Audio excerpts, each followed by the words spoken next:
Hello everyone, इस video के अंदर हम एनसीईआरटी का क्वेश्चन करने वाले हैं 1.22। ये क्वेश्चन क्या है? A uniformly charged conducting sphere of 2.4 metre diameter has a surface charge density of 80 microcoulomb per metre square. Find the charge on the sphere and B part के अंदर है what is the total flux leaving the surface of the sphere. कि हमारे पास एक charge conducting sphere है, उसकी diameter हमें given है 2.4 मीटर, तो रेडियस कितनी हो जाएगी 1.2 मीटर, और उसकी सरफेस चार्ज डेंसिटी हमारे पास है 80 माइक्रोकूलम पर मीटर स्क्वायर। हमें उसके ऊपर चार्ज फाइंड करना है और उसका फ्लक्स निकालना है। क्लियर है? तो सबसे पहले तो इसमें हम बात करते हैं हमें क्या क्या चीजें गिवन है। तो देखो, हमें डायमीटर गिवन है, वो कितना है 2.4 मीटर, तो रेडियस कितनी हो जाएगी, वो हो जाएगी 1.2 मीटर। क्लियर है? सरफेस चार्ज डेंसिटी सिग्मा से डिनोट करते हैं, वो हमारे पास है 80 माइक्रोकूलम पर मीटर स्क्वायर। यानी अगर देखोगे तो यहाँ माइक्रोकूलम है, तो इसको कूलम में कन्वर्ट करेंगे तो मैं लिख सकता हूँ 80 × 10⁻⁻6 coulomb per metre square. Clear है यहाँ तक? ये तो हमें गिवन है। हमें फाइंड क्या करना है? तो फाइंड आउट में ए पार्ट के अंदर तो हमें इसका टोटल चार्ज निकालना है कि इसकी सरफेस पे टोटल चार्ज कितना है, और बी पार्ट के अंदर इसके थ्रू कितना फ्लक्स लीव कर रहा है, उस फ्लक्स की वैल्यू निकालनी है। क्लियर है? तो देखो, सबसे पहले हम चार्ज कैसे निकालेंगे, तो हमें सरफेस चार्ज डेंसिटी पता है, और सरफेस चार्ज डेंसिटी क्या होती है? चार्ज अपॉन एरिया, कि पर यूनिट एरिया में कितना चार्ज डिस्ट्रीब्यूट हुआ है। तो यहाँ पे सबसे पहले चार्ज कैसे निकालेंगे, ए के अंदर आप जानते हो सरफेस चार्ज डेंसिटी, और सरफेस चार्ज डेंसिटी क्या होने वाली है, वो होने वाली है सिग्मा बराबर चार्ज अपॉन एरिया। तो अगर चार्ज निकालोगे तो क्या लिख सकते हो, सिग्मा ए। सिग्मा तो हमें गिवन है, और एरिया कैसे निकालोगे, तो रेडियस हमें पता है, तो स्फीयर का एरिया कितना होता है 4πr²। तो क्यू को आप कितना लिख सकते हो, वो लिख सकते हो सिग्मा × 4πr²। क्लियर है? तो यहां से अगर हम चार्ज की वैल्यू निकालेंगे तो चार्ज कितना आएगा, Q = सिग्मा की वैल्यू हमारे पास कितनी है 80 × 10⁻⁻6 और 4πr²। तो देखो 4π को तो मैं लिख सकता हूँ 4 × 3.14, और r कितना है 1.2 मीटर का होल स्क्वायर। क्लियर है? अब इसको हम सोल्व करेंगे तो देखो 80 × 4 कितना होगा, ये होगा 320 10⁻⁻6। यहाँ पे हमें 3.14 है मल्टीप्लाई में, और 1.2 का होल स्क्वायर कितना होता है 1.44। क्लियर है? तो देखो, सबसे पहले तो हम क्या करते हैं 3.14 को 1.44 से मल्टीप्लाई कर लेते हैं। आप भी अपनी कॉपी में कीजिए, मैं यहाँ पे साइड में कर देता हूँ 3.14 1.44।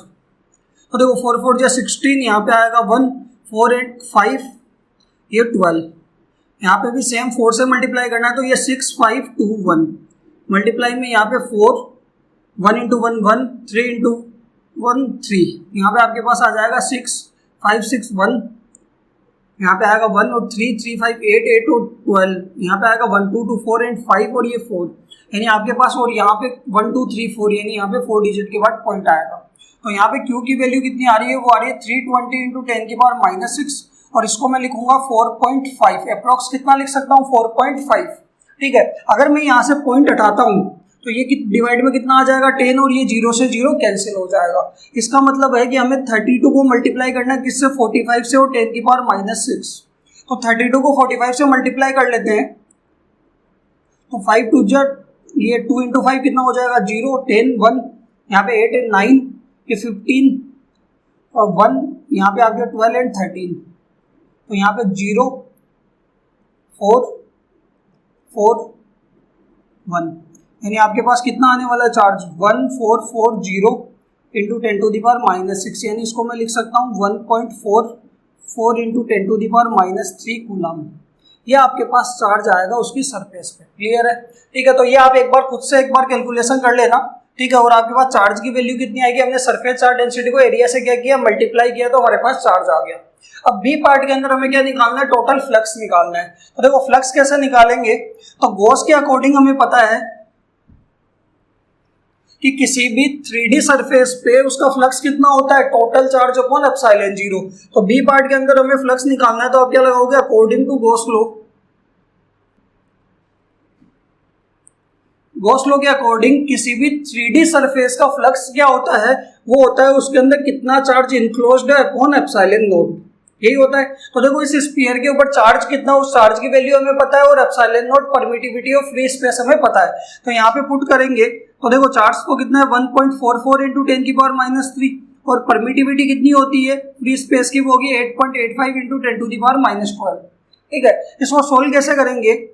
तो देखो पॉइंट, ये पॉइंट से पॉइंट कट जाएगा तो ऊपर तो आएगा 144 और ये 885 और यहाँ पे 10⁻³ प्लस 12, यानी आपके पास आ जाएगा, वो आ जाएगा 144 डिवाइड बाई 885 इंटू 10 कितनी हो जाएगी 9। तो मैं इसको ऐसे लिख सकता हूँ 1440 डिवाइड बाई 885 इंटू 10⁸। क्लियर है यहाँ तक? अब देखो 1440 को 885 से डिवाइड करेंगे तो ये कितनी बार जाएगा? Approx 1 times. यानी सबसे पहले तो यानी अगर हम साइड में यहाँ पे डिवाइड करते हैं इसको,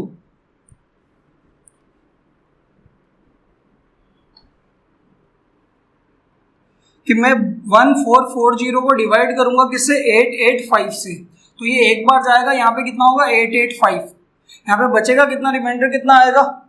तो देखो ये 15,900 और ये 540 और 15 यानी 555 ये आने वाला है।